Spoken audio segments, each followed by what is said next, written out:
طيب احنا سألنا واتقصنا وعرفنا، وسألنا على الصفحة سؤال مهم جدا ما بين الست والراجل، كل واحد فيهم بيركز على ايه ساعة اختيار شريك الحياة. واو اللي طلع بعد ما سألنا هو السؤال ده. المشكلة ان الستات بتركز في التفاصيل شوية صغيرين قوي يا يعني. سلام، شوية صغيرين شوية خالص. صغيرين. لكن احنا الرجالة هنبتدي الفيديو ثانية تريقة. بس لا لا ثانية. لا لا لا، مش لكن هنبتدي كده. الرجالة مشكلتها اللي هي مش بتركز في التفاصيل زي الستات. اللي انا واقفة في تمام. الموضوع ده، اللي انا واقفة كبيرة. وصلنا لايه بقى بعد قرايه ابحاث ومش عارف ايه والكلام ده، وطبعا في الاخر ما فهمناش الست برضه، بس مش دي يعني هو مشكلتنا. الراجل اللي بيتفهم مثلا جدا، ده راجل صح. اكتر انسان واضح على وجه بسيط الكوكب ده. وغلبان على بالظبط، طول. غلبان ايوه جدا. ايوه، احنا رجاله واخدة غلابه جدا. بالي.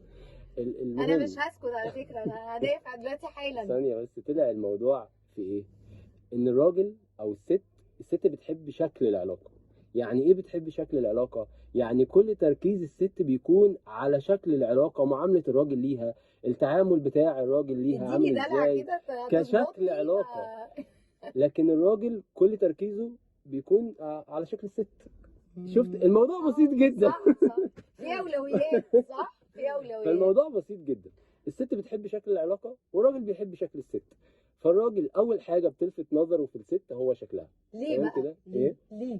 هو فطره فينا احنا، ليه؟ الله اعلم، هي يعني فطره. ابص على الشكل بس مش مهم المضمون. علشان الست من يعني الست في طبعها هي حد بيحب الشخص اللي يكون حنين عليها، بيركز على المشاعر اكتر، بيركز على الاحاسيس هتبتدي تقول اكتر. كلام حلو. تمام. ماشي. فالفكره هنا بقى ان الست بتحب شكل العلاقه، الراجل ده هيعاملني ازاي. ماشي. لكن الراجل اهم حاجه، هو مش اهم حاجه عنده طبعا، هي بتختلف من اول كل حاجه الراجل نوع بيشوف وعي الشكل. حد او حد، بس اول حاجه بينجذب ليها الراجل هو شكل الست، وده يعني من المفروض ان هو المعايير، يعني علميا من المعايير القويه عند الرجاله هو لازم انها يكون تشوف شكل الست. متقبل شكل الست كويس، وكل راجل بيكون فيه شكل معين، ومش شرط على فكره تكون ستايل حلوه او معين. وحشه، بس في ستايل لكل راجل هو بيحبه، فهو صح. بيركز، ده اللي بيلفت نظره.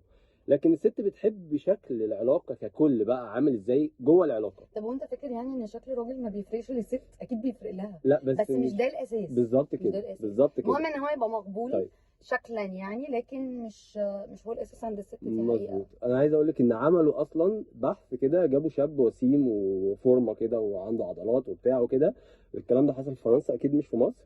وابتدى ان هم جابوه قالوا له تقف في الشارع تتعرف، يعني تطلب ان انت تتعرف على ستات.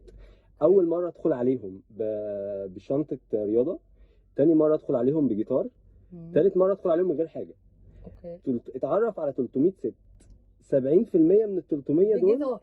اتعرفوا عليه وهو بالجيتار فعلا. اكيد. احساس، الاحاسيس ده ليه والمشاعر. بقى؟ ده علشان ده بيديهم ايحاء كده ان الشخص ده رومانسي. قد ايه رومانسي، وقد ايه عنده مشاعر فياضه وبتاع، والحاجات الحلوه دي. ممكن يطلع اساسا عربجي وسارق الجيتار مش مشكله، بس هي الفكره ان هو شايل جيتار. لا انا هقول لك، بص، هي فطره الست ان هي بيفرق ليه معاها الرومانسي الحساس اللي بيحب كده ايه، برواقه. ايوه المسلسلات التركي يعني ده مش مسلسلات تركي على فكره. اه بطل تتريق على الكلام بتاع الستات يعني.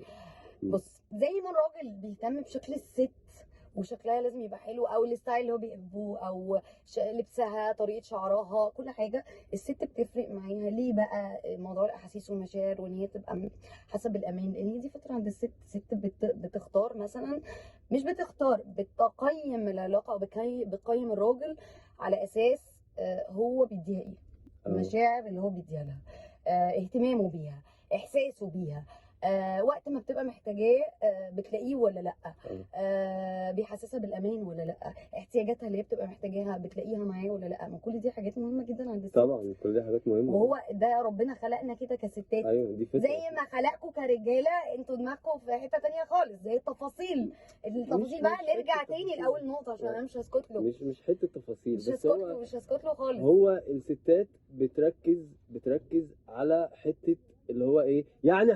والله انا شاهدكم، والله انا شاهدهم على الموقف.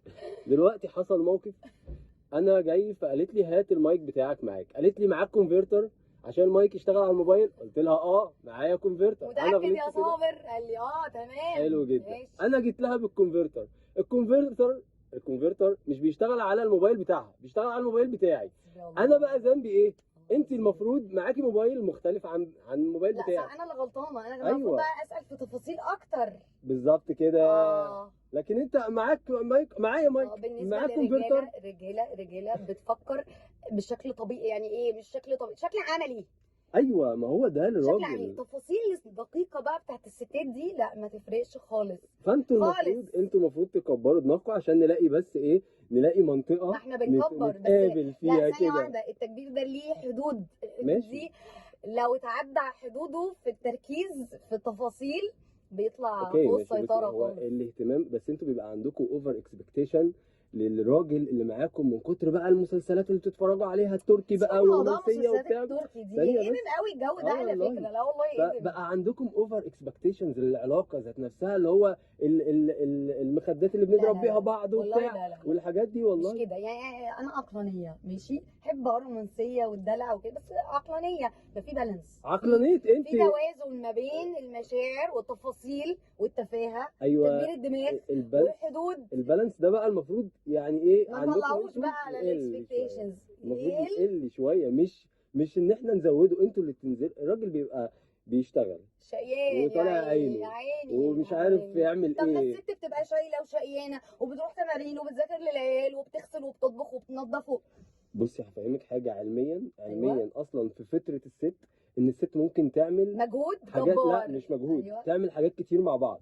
ماشي. لكن الراجل هو انا مش معترضه، مركز في حاجه واحده. يعني انا قاعد بقرا كتاب، المفروض انت ما تجيش جنبي وانا بقرا، مش تقعدي تكلميني في مستقبل ولادنا واحنا لا بنقرا كتاب. بص ده اللي مش انت طبيعي. بتقوله ده انا معاك، اختيار التوقيت المناسب بالظبط كده. انتوا بقى الست بقى ممكن تعمل ايه؟ الست ممكن تكون بتعمل الاكل، هي فطرتها كده بتعمل اكل وبترد على العيال وبتكلم مامتها عن المشكله اللي حصلت مع باباها اللي هو ممكن تشتغل بايدين ورجلين عادي. عندها بتعمل الست عندها يعني فطريا كده الست بتعرف تعمل حاجات كتير جدا في وقت واحد.